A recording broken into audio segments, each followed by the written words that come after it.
Scott MacArthur.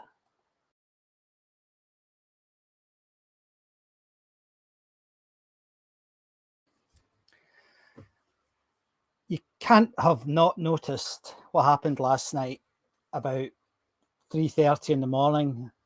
A British girl, Emma Raducanu, here she is here, I'm sure you've seen the pictures of her, got herself into the final of the US Open. She was absolutely amazing. I got up to watch it. I had been out last night, and I went to bed about 1 a.m., but I got up at 2 to watch it, and she was just amazing. It was a terrific performance, and I thoroughly enjoyed it. And massive congratulations are due to her. And I can't wait to watch the final. It's going to be a humdinger, as they say. But something else has happened that it just it didn't make me angry. It didn't make me sad. It was extremely predictable, and that was the fact that all over social media this morning were lessons we can learn from Emma Raducanu, leadership pointers from Emma Raducanu, what Raducanu can teach you about personal development. And it was like, oh, here we go again. I mean, I must have seen this. It happens all the time. Doesn't only happen with sports people, I have to say. It happens if something bad happens in the media. It happens if something good happens in the media. If there's a competition and say it's an election, what we can learn from the Tories winning the election, and it happens all the time. And it's a kind of natural reaction. But sports stars and business is something that over the last 30 years, initially, I think the first sports person I ever saw speak was David Soul, who was the Scotland rugby captain who won as a Grand Slam. And he was amazing. And he now runs a whiskey tasting company and other things. He's doing reasonably well. And I remember him coming in.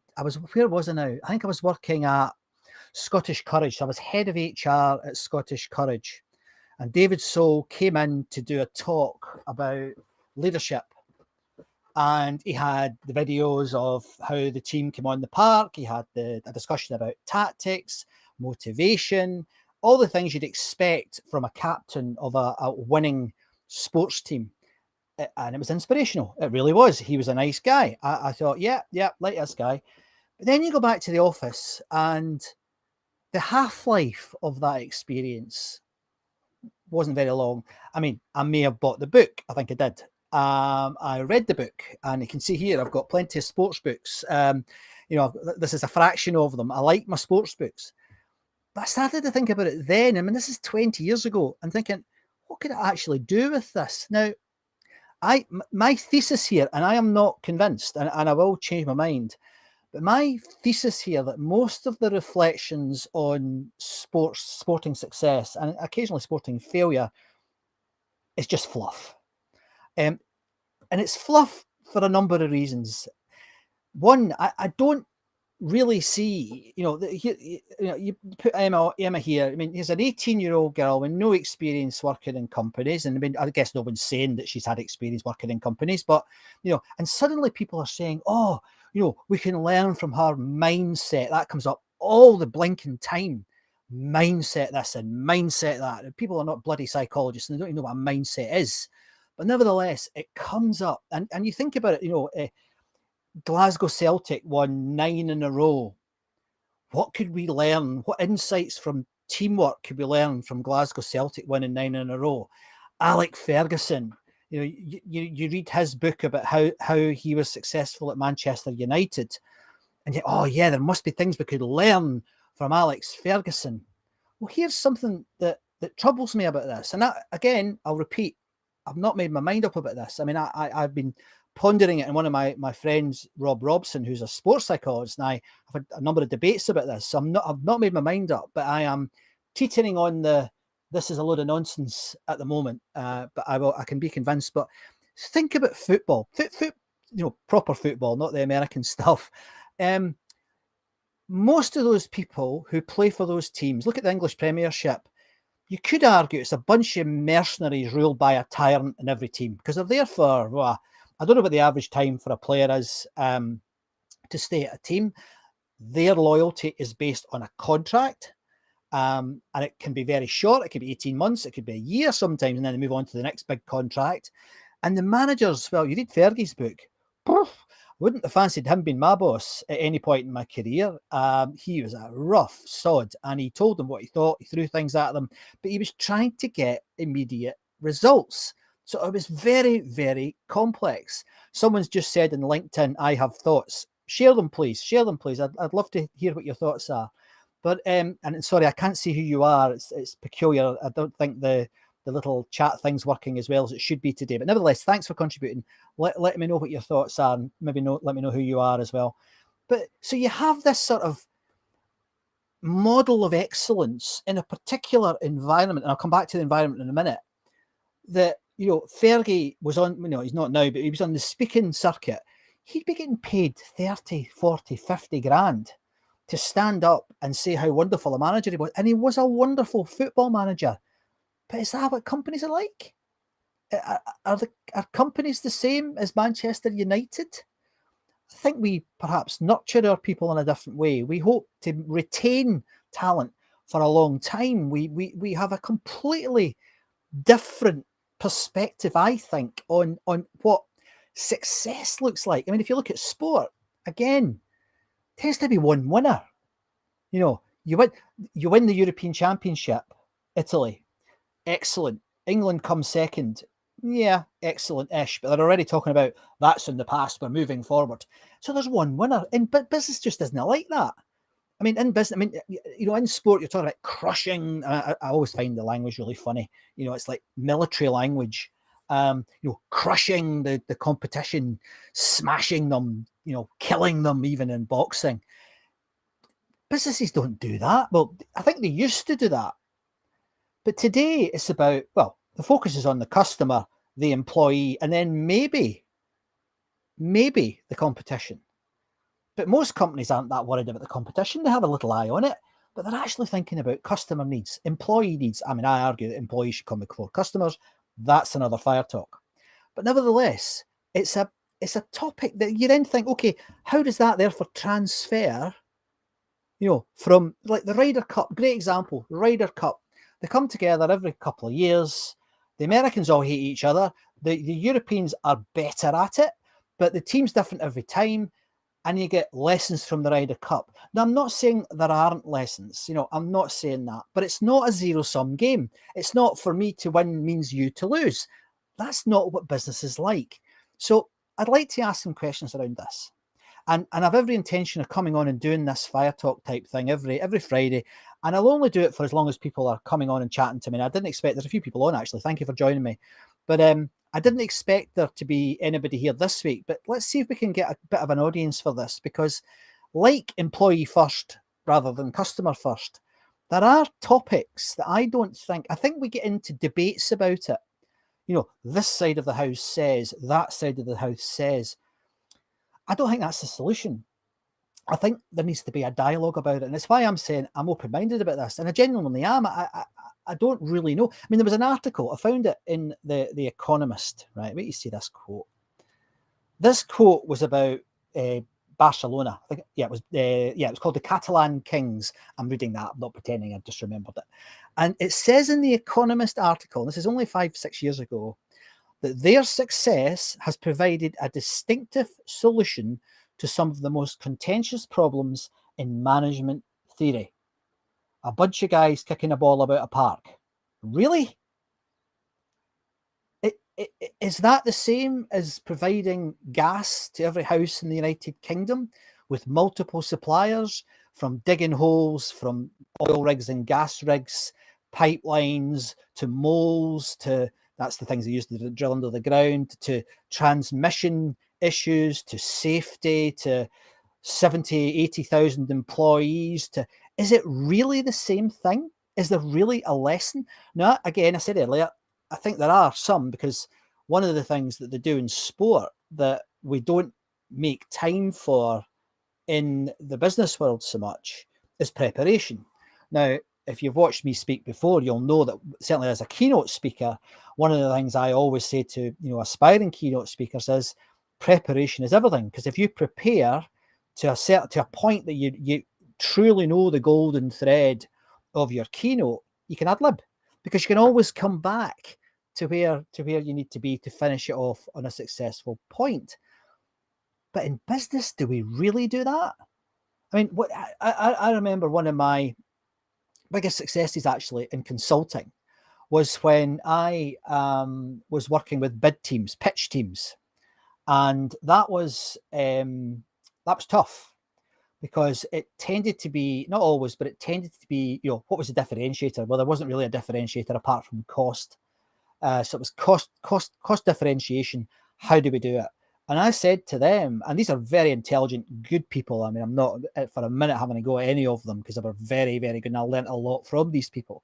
But they had to learn how to differentiate themselves, and they kept talking about cost. It was like, well, you're all costing the same thing. So they actually want to buy from the person they like. And I started to get them to do storytelling, etc. And that was really successful. But that's one of the few examples that I can give from my 30-year career of where preparation became everything. It tends to be, oh, let's just keep doing something and we'll get to the outcome.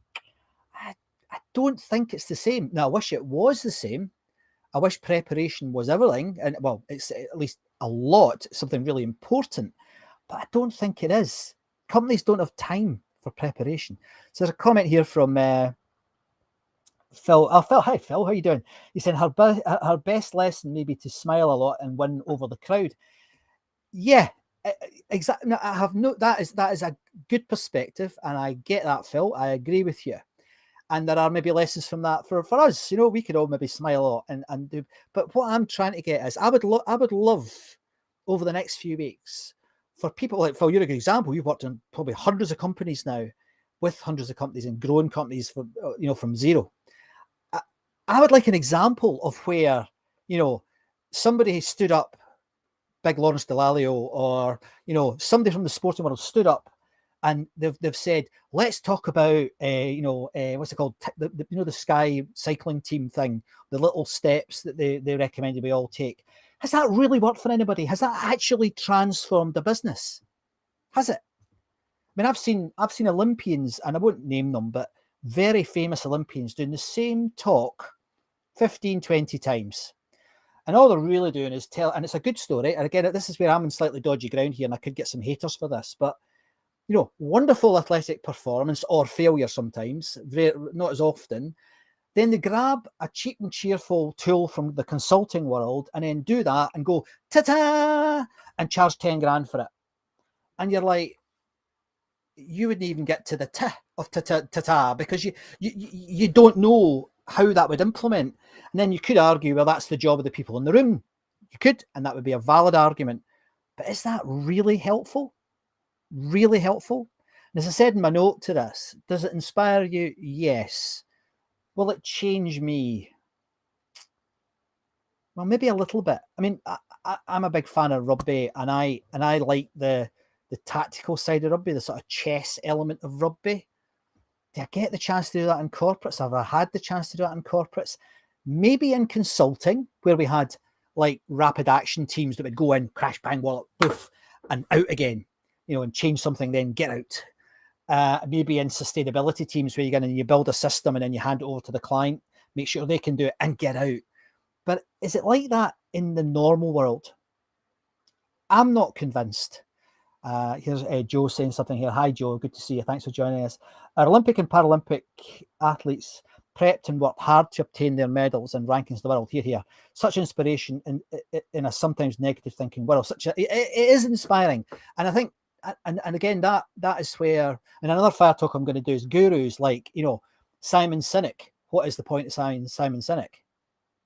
He runs a marketing agency and he's written a good book and he's handsome. So we can have a fire talk about that. But I think this inspiration part is important, Joe. So I'm not arguing with that. I think that is helpful. I mean, all these books here, I've got, Johnny Wilkinson, Dallaglio, Fergie. I love my tennis books. The Agassi book's incredible. But yeah, I get the prep. I get the dedication. I get the practice. But it's about killing the opposition. It's not about being caught. And it's why, again, if you look, golf's a good example. The reason Europe keeps beating the Americans in the Ryder Cup is because the Americans just can't cope with being in a team. So you could say there's a lesson for business. Don't behave like the American Ryder Cup team. But I bet you there's people in America doing keynote talks about what I learned from being in the American Ryder Cup team. You know, I can't do accents, but there's something in this that I think is fluff. And sometimes it's quite expensive fluff. It really can be quite expensive fluff. Now, let's see what else.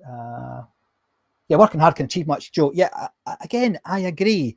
But in the corporate world, is it really the same?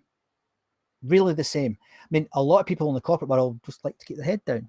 You know, we've got a lot of people in the corporate world who are perhaps not ready to drive, and should we be judging them and saying that they shouldn't be? I mean, the other thing, turn it the other way around. I mean, there are lots of stories about sports people who have failed, even the top ones. You know, Bestie, you know, great footballer, didn't do that well as a human being. You know, so I think it's complex. I mean, I've got a friend who played for one of the biggest teams in Europe at football. He scored in cup finals. He's on the brew. Sorry, that's a Scottish word. He's basically not working. He's getting benefits. And that isn't common. So you then think, oh, you know, could sport learn from business? Absolutely. The other way around, I can understand that. But I just want to put it out there and challenge. I've got a comment here from Paul. Thank you, Paul, for popping in. I do appreciate it, as always. Until business is willing to reframe winning and competition, then it will continue to be to slide down the slippery slope of winning at all costs. Yes, I get that. Some great reading to check out include Dr. Pippa Grange, thank you, Kath Bishop, and Lawrence Halstead. I've heard of Lawrence, I haven't heard of the other two. The High Performance Podcast with Professor Damien Hughes and Jake Humphrey open the lid on the realities. Thank you. That's a great recommendation. Exactly the sort of thing I want from doing these fire talks, Paul. So thank you. So let's just, sorry, there's another one here. Rob, hello, Rob. I mentioned you earlier, Rob. Hi. The biggest lesson for me is how elite athletes evaluate performance and how they use information feedback day to day. I agree with that. However, if I think back on my career, now there are the types in business. There's a factor that I think is more important in business, big time, than it is in sport. But if I think back on my career, a lot of chief executives that I know are also quite fit. You know, they're into their mind, body, spirit type approach to life. They recognize that you have to be at the top of your game to perform. Now, I think 18 months ago, I was there. I recognized that to be the best I can be on my feet as a keynote speaker was to lose weight, get fit, you know, look better, get the right clothes done. You know, all the little edges was what I was working on. But I know just as many chief executives who are unhealthy, overweight, drink too much, are on the drugs, you know, but they're still successful.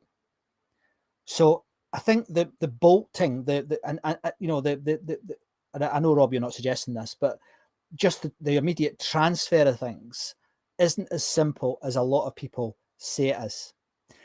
The other thing, and this is one of my, I'm fascinated by this, and I wouldn't claim to be an authority on it, but I think one of the biggest elements in success that's not taught in any business school, it's rarely taught in any leadership development course. It's something that we seem to not think too much about. But there's one thing that when you meet people who have got somewhere, now it depends how you define success, and I take the points you're all making, particularly what Paul said. A lot of them say, and it's, I would argue it's the majority would say, one of the biggest factors of their success was this: it was luck. Now, if luck is so important, and I know this is a thesis, and this is maybe, there is some evidence for this, but it's not huge. But if luck is such a big factor, you know, how does that, now there is luck in sport. Now you see that in football quite often, you see it in rugby certainly, maybe not so much in athletics, but it can still be, you know, how you feel in the day, or it might be one of the competition falls over or whatever, but I don't think it's quite the same in every sport. But luck and success, I think, are connected. And again, there's not an awful lot of keynote speakers talk about luck, is there? I'm not aware of many. So anyway, so I'm going to part this in a sec, because I'd like to let you think about it, and I'm going to come back again next Friday with another fire talk. And the reason I never said this at the beginning, but the reason I did this today. One, because I saw these things in my LinkedIn page, but two, I'd realised that my focus has been on storytelling. And I've done a lot about storytelling over the last year. I've done 300 hours on storytelling. But I'm not only a storyteller. I mean, I've worked in business for 30 years, so I've got something to talk about in business, not just about storytelling. So I thought I'd start doing these fire talks. So let me know what you think. They're going to be around areas that I really don't know the answer. You know, it's like, you know, things like I've mentioned a few already, you know, but things like, you know, why do people still use Myers-Briggs when we all know, well, anybody that can read a book knows that they're rubbish. You know, why is it that we are still focused on sporting analogies? Why is, you know, you get my drift. You know, why is it people say customer first when all the evidence suggests that employee first is the best way to structure your business? Why is it we don't shift? You know, so I'd like to do a lot more of that. You know, why is it we let the city run our companies? Why don't we put pressure on the city to make them reform the way they behave and demand measurement from us as companies and as chief executives? You know, there are a whole range of things, but none of them I know the answer to. I will have an opinion, of course, but I promise you I'll change my opinion if I'm swayed, because I don't know the answers. And one of my favourite counter indicators of someone who's any good at their job is certainty. Anyone is certain about what they're doing, for me, that's the problem. That's why young people, you know, are always very certain about what they're doing. The older you get, the more you realise it's a bit more complicated than that. So finally, the other thing that's an indicator, and I would like you to think about, is all this sports stuff. And I'm loving it. I mean, I even like the Euros, despite, you know, I mean, Scotland did hammer England nothing each, but apart from that, it was great. But the growth of sport has also seen the growth of interest in this from the business world. But the academic pipe is pretty small. So again, we all think it works, we all think it helps, but there's not a lot of academic evidence to support that. Very few meta-analysis. I couldn't find, well, I found one this morning, but there's very little out there on the academic bookshelves. So I think we need to delve into this a bit more. But nevertheless, despite that lack of evidence, there are MBAs, there are master's programs popping up all over the world, encouraging people to use the sport model and transfer it into the business model. So I'll just check the chat once more and then I'll finish. But thanks very much for tuning in. It's a bit of an old-fashioned MacArthur's rant for those of you who know me, but I'm not meaning to rant. I just can't help it. But I really am not sure about this. But Rob's saying, absolutely agree about luck. That's why we have to separate performance from outcomes. Yes. Now that, Rob, I'd maybe like you to come on and talk about that sometime, Rob, because that is a fascinating issue. And I just had some feedback. Oh, it's from Andy. Hi, Andy, saying rant on, mate. Yeah, I know. I rant, can't help it. Right, have I covered everything I meant to cover? I think I have. See, I do prepare, not much, but I do prepare, just a little bit. So remember, in sum, I think it's about that word sum. Businesses cannot run anymore. They may be used to on the zero-sum game that is found in most sports. And that is, for me to win, you must lose. And I think that's where it really starts to break down. Thanks for joining in. I'm delighted so many of you popped in and asked questions and put some comments on. I hope you'll come on again next week. I'm going to continue on the same topic. Keep your eyes on LinkedIn. Watch all the guff about that young girl. I hope next week we're celebrating her winning. Please don't misunderstand me. I love it to bits. I think it's fantastic. But I just think we need to cut the guff and start having dialogue rather than these silly, I don't know, paper-thin arguments about what we can learn from the sporting world. Thanks very much for tuning in. My name is Scott MacArthur, and I'll see you on Tuesday for Artifact Live at 11:30. We'll be looking at post-traumatic gains. So this is somebody who's had a terrible experience, but he's actually grown from it. It's quite a fantastic discussion. So thank you. See you next time. Bye-bye.